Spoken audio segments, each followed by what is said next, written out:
Golcha kingaitah ni Thusim part 2 part 1 venai lo jousi description a link kan koi di hin na ve chiu hitin tum part 2 chone ki pan taw hite chuin sat nyau le sei nyau chu pul do hin khu a hin mang pe jing hloni na hi chinunga anu lili pul do na chu hi lovin amani golcha ki khenna pul do zo na hi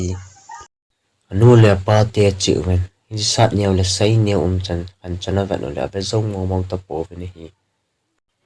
en le tu hi han ipi hi zong le ne lo khom hiwa ron pha den thi lo te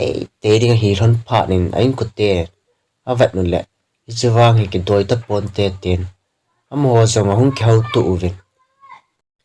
ichinau cha te ni sat nyau le sei nyau hi ki loi sa ki lo le thi ro te ron di tai ten ki hau tu ve chu zong le ki loi sa ki dingin ki phat sa na chu anei ta ve na hi phat chom khat zovin anu te ya pa te chi ve ji sat nyau le sei nyau chu ain ko hom ve ho limpi na khat chu anei ta ve na hi sat nyau nu hong ding do hi ti na sei na hi ji nu nga nu li chu ke hon ka hi man cha wa nang ni su khen te ding plan ka go no hi li ko ma chu hi ting ka se li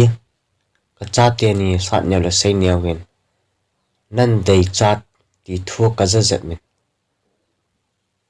amani ki vop na lon ni ka vet nu le anu le pa te chi dang ka lung dang taw wen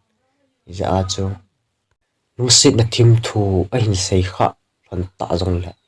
ani ni lona na nu pi ding zong le som khat zo le ahung ki hiat do lon phat le hung ki nung lu mo lon in tin amani ki ka khen na hung su tan te tin ka sei na hi le chili li nunga nu yong chu ang nom pai jing it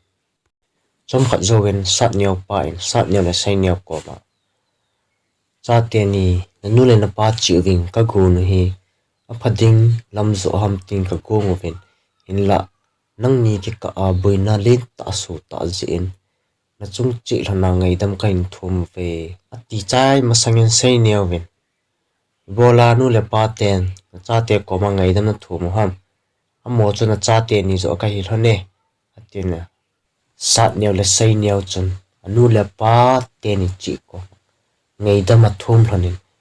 eno he pa nei ngai dam hlonin ati aki ang ko yuvin akat chu ven zoven ngai dam na chun in sunga vai hin homin